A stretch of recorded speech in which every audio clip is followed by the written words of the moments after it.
여러분 안녕하십니까? 한근산입니다. 8번째 강의 시간입니다. 사람은 언제 어떻게 부활하는가 란 제목으로 강의를 진행 중입니다. 제6강과 7강에서 부활에 관련된 진리들을 성경 말씀을 근거로 살펴보았지요. 이 진리들을 일단 요약해서 정리해 보겠습니다. 사람은 원래 살다가 육신은 흙으로 돌아가게 되어 있고 육체의 장막이 무너질 때 그 속사람, 즉 그 영이 살아나게 되어 있습니다. 이것은 하나님께서 정하신 법이고 이 법은 변함이 없기 때문입니다. 그리고 사람이 한 번 죽는 것이 하나님께서 정하신 법이고 그 후에는 심판이 있다는 것입니다. 이렇게 죽은 자가 살아나도록 인간에게 정한 법이 없다면 사람으로 오신 주님도 살아나실 수가 없었다는 말씀을 살펴보았지요. 그리고 이 법은 아담과 하와에게도 적용이 된 변함없는 하나님의 법입니다. 이러한 하나님의 법은 성경의 말씀대로 자연에도 계시되어 있습니다. 벽시가 죽지 않으면 열매를 맺을 수 없고 애벌레가 번데기를 벗어나지 못하면 나비가 될 수 없는 것과 같습니다. 그리고 열매가 익으면 곳간에 들이는 것과 같이 육체의 장막이 무너진 후에 일어난 속사람, 즉 그 영이 신령한 몸을 덧입고 천국으로 들림받게 되는 거지요. 여기까지가 대충 요약한 제6강과 7강의 내용입니다. 그리고 오늘은 이 시간에 강의할 내용을 요약해서 미리 말씀드리고 여기에 대한 성경의 진리를 증언하도록 하겠습니다. 일단 요약해서 말씀드리니까 분석은 나중에 하시고 일단 전하는 내용에 집중하시면 이해하시는 데 도움이 됩니다. 성경 말씀을 많이 알고 있는 분들은 자동적으로 분석이 되지만 그렇지 못한 분들은 분석하며 듣다 보면 머리가 아파지거나 정작 들어야 할 말을 놓쳐버리게 되기 때문이지요. 그리고 지금까지 그랬듯이 어차피 우리가 평소에 알고 있었던 진리와는 비슷하면서도 많이 다른 내용이기 때문입니다. 비극은 하나님의 말씀을 받은 사람이 하나님의 말씀을 불순종하고 마귀의 말을 듣고 범죄한 데서 시작되었습니다. 신학적으로 아담, 노아, 요셉, 모세, 다윗 등을 그리스도의 모형이라고 합니다. 사도 바울은 아담을 오실자의 모형이라고 말씀하고 있습니다. 오실자는 그리스도, 즉 메시아를 가리키는 거지요. 그런데 아담 이후로 이 땅에 온 그리스도의 모형들이 죄의 문제를 해결하지 못하고 모두 다 마귀에게 패배하고 맙니다. 그리고 마침내 여호와 하나님께서 직접 인간의 몸을 입으시고 세상 끝에 오십니다. 성육신하신 여호와 하나님이 바로 예수 그리스도십니다. 그리고 마지막 아담이 되셨습니다. 마지막 아담 예수 그리스도께서 마침내 죄를 이기시고 드디어 신령한 몸을 입고 부활하시게 된 거지요.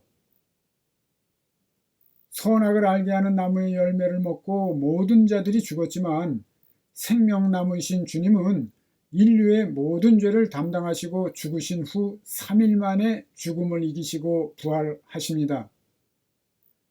모든 사람은 육체의 장막이 무너지는 그 마지막 날에 어떤 형태로든 부활하게 되어 있습니다. 어떤 형태로든 부활한다는 말도 잘 기억해 놓으시기 바랍니다. 이렇게 사람들은 육체가 무너지는 날 어떤 형태로든 부활하지만 주님께서는 죽으시고 3일 만에야 부활하십니다.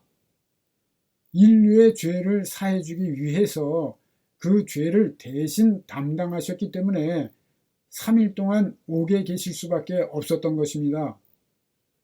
그리고 마침내 사망 권세를 이기시고 부활하시어 온 인류의 소망이 되신 것입니다. 지난 7강에서 우리 주님께서 구약의 모든 예언을 다 이루셨다고 말씀드린 것 기억하시지요? 그때로부터 천국으로 가는 문이 열린 것도 말씀드렸지요. 주님께서 오셔서 천국문을 여시고 그때로부터 추수해서 알곡을 곳간에 드리고 계시다는 것까지 지난번 강의 때 말씀드렸습니다. 그리고 이러한 일들을 이루신 주님은 구약의 모든 예언을 이룬 것이라고 말씀드렸습니다.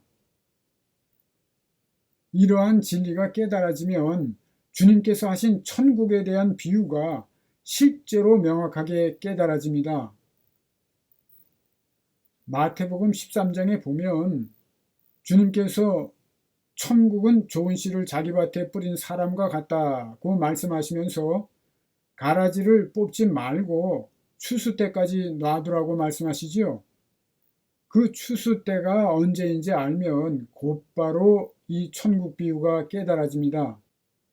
천국이 이미 이 땅에 이루어졌는데 악한 자라고 해서 당장 없어지는 않는다는 거지요. 육체의 장막이 무너질 때 심판받게 되는 겁니다. 그렇죠? 육체의 장막이 무너지는 때가 추수 때라는 거지요.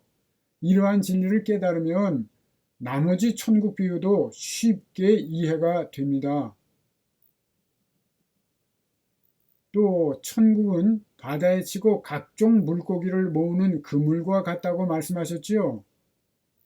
그리고 잡은 물고기들을 물가로 끌어다가 좋은 물고기는 그릇에 담고 못된 물고기는 내버린다고 말씀하시잖아요. 이렇게 분리해내는 때가 바로 추수 때인 겁니다. 우리 주님께서 이 땅에 오셔서 천국 복음을 전파하심으로써 하나님의 왕국이 이미 이루어졌고 추수가 시작됨으로써 구원과 심판이 이루어지고 있는 것입니다. 이러한 진리가 이해가 안 되니까 구약 성경에다가 동그라미 표시를 해놓고 어떤 성경 구절은 초림에 대한 예언이고 어떤 것은 재림에 대한 예언이라고 구분을 지어 놓은 거지요. 이것은 진리에 대한 심각한 왜곡이라고 말씀드렸습니다. 오늘은 바로 그 추수 때가 언제인지를 성경 말씀에 근거해서 명확하게 증언하는 시간입니다. 사실 구약에 예언된 메시아에 관한 기록들을 보면 메시아가 강림할 때에 이방인들을 불과 칼로 심판하고 평화로운 하나님의 왕국이 건설되고 무덤이 갈라지면서 죽었던 자들이 부활하는 것으로 기록되어 있습니다. 굉장한 광경들이 연상되지 않습니까? 그래서 유대인들은 예수 그리스도를 메시아로 받아들일 수가 없었던 거지요. 유대인들의 눈으로 볼 때 하나님의 왕국도 이루어지지 않았고 부활도 일어나지 않았으니까 말이지요. 지금도 여전히 마찬가지입니다. 그러나 주님께서는 죽은 자들이 하나님의 아들의 음성을 들을 때가 오나니 곧 이때라 듣는 자는 살아나리라 말씀하신 겁니다. 그리고 주님께서는 주님을 믿고 영적으로 부활한 제자들에게 내 살을 먹고 내 피를 마시는 자는 영생을 가졌고 마지막 날에 내가 그를 다시 살릴 것이라고 말씀하십니다. 이 마지막 날에 살리는 부활이 바로 신령한 몸의 부활입니다. 이 신령한 몸을 입고 천국으로 들림받게 되는 것이지요. 그런데 예수 안에 거하는 삶을 살아서 영생을 얻은 자들, 즉 영적으로 부활한 자들을 마지막 날에 다시 살리실 것이라고 말씀하셨지요. 그런데 헬라 원문에는 다시라는 말이 없습니다. 뿐만 아니라 여타 부활에 관련된 성경 구절에 들어간 다시라는 단어들도 헬라 원문에는 없습니다. 사실 알고 보면 이 다시라는 단어가 없어야 진리를 깨닫는 데 도움이 됩니다. 예수 안에 거하는 자들은 영생을 이미 얻은 자들이기 때문에 다시라는 말이 필요가 없는데 그렇게 잘못 번역된 거지요. 그러므로 헬라 원문에 맞게 요한복음 6장 54절을 번역하자면 내 살을 먹고 내 피를 마시는 자는 영생을 가졌고 마지막 날에 내가 그를 일으키리니 라고 해야 맞는 거지요. 한건산의 성경 바로 알기 강의를 듣다 보면 하나님께서 성경 구절 한 단어 한 단어를 세밀하게 성령의 감동으로 기록하게 하셨다는 사실을 깨닫게 되실 겁니다. 한 단어, 한 구절도 소홀히 할 수가 없는 거지요. 어찌됐거나 주목해야 할 문제는 이 말씀에서 그 마지막 날이 언제를 가리키는가 하는 것입니다. 그 마지막 날, 그 마지막 날이 언제일까요? 이미 해답을 얻으신 분도 있을 텐데 그렇지 않은 분들은 모든 선입관과 고정관념을 다 내려놓으시면 좋겠습니다. 먼저 우리 기독교인들이 부활에 관련해서 잘못 알고 있는 것 중에 진리를 깨닫지 못하도록 가로막는 제일 심각한 것부터 먼저 말씀드리겠습니다. 주님께서 재림하실 때 무덤이 열리거나 갈라지면서 부활한다는 믿음을 가지고 있지요. 그런데 이러한 믿음은 성경의 진리에 근거한 것이 아닙니다. 주님께서 이렇게 말씀하십니다. 화면을 주목해 주세요. 계속 말씀드리게 되지만 25절에 죽은 자들이 하나님의 아들의 음성을 들을 때가 오나니 곧 이때라 듣는 자는 살아나리라. 이런 말씀은 영적 부활에 관한 말씀인 거 이제 다 아시지요? 죽은 자들이 주님의 음성을 들을 때에 영적으로 부활하는 거지요. 그리고 28절 말씀을 보겠습니다. 무덤 속에 있는 자가 다 주님의 음성을 들을 때가 온다고 말씀하고 있지요. 잘 생각해 보세요. 지금까지 대부분의 기독교인들은 사람이 죽으면 그 영혼은 천국이나 지옥으로 간다고 생각해 왔고 또 그렇게 믿고 있습니다. 그렇죠? 그렇다면 이제 무덤 속에는 아무것도 없지요. 실제로 육체가 썩어서 남은 흙이 있을 뿐입니다. 기독교인이 죽은 후에 무덤 속에 들어가 있는 것은 전혀 진리가 아니지요. 그런데 주님께서 오실 때 무덤 속에 있는 자가 주님의 음성을 듣고 살아나게 된다? 이렇게 생각하는 것은 잘못된 겁니다. 그렇죠? 무덤 속에 아무도 없는데 어떻게 무덤 속에서 주님의 음성을 들을 수 있느냐는 거지요. 그런데도 주님께서 하신 이 말씀을 이상하게 생각하는 기독교인이 거의 없다는 게 현실입니다. 또 일부 신학자들은 사람이 죽으면 수면 상태로 있다가 주님께서 재림하시면 그때 무덤에서 부활한다고 말합니다. 그렇다면 무덤 속에서 영혼이 잠자고 있다는 말이 되는 거지요. 그러다가 주님이 부르시면 무덤에서 나온다고 주장한다면 분명히 잘못된 겁니다. 또 세대주의자들은 사람이 죽으면 무의식의 상태이고 그 영은 호흡이나 생기를 의미하기 때문에 하나님께로 돌아가고 소멸된다고 주장합니다. 어찌됐거나 그렇다면 더더구나 무덤 속에 있는 자는 없는 거고 주님의 음성을 들을 자가 무덤에는 없는 거지요. 그렇습니다. 무덤 속에는 주님의 음성을 들을 자가 아무도 없습니다. 그런데도 주님께서는 무덤 속에 있는 자가 다 주님의 음성을 들을 때가 온다고 말씀하신 거지요. 그러므로 이 말씀은 비유로 하신 말씀이 분명한 것입니다. 주님께서는 위선적인 서기관과 바리새인들을 향해서 회를 칠한 무덤이라고 말씀하십니다. 사람을 향해서 무덤이라고 말씀하신 거지요. 화면을 주목하세요. 그리고 그들의 목구멍은 열린 무덤이라고 사도 바울은 말씀합니다. 어떤 악한 사람이 화를 내면서 입을 크게 벌린 모습을 상상해 보세요. 그 사람의 몸을 무덤에 비유한다면 지금 그 목구멍은 열려 있으니까 그 사람은 열린 무덤이 되는 것입니다. 깨달아지시지 않으면 머리에다 손을 얹고 입을 크게 벌려서 해보세요. 여러분은 지금 무덤에다가 손을 얹고 있는 거고 그 무덤은 열려 있는 겁니다.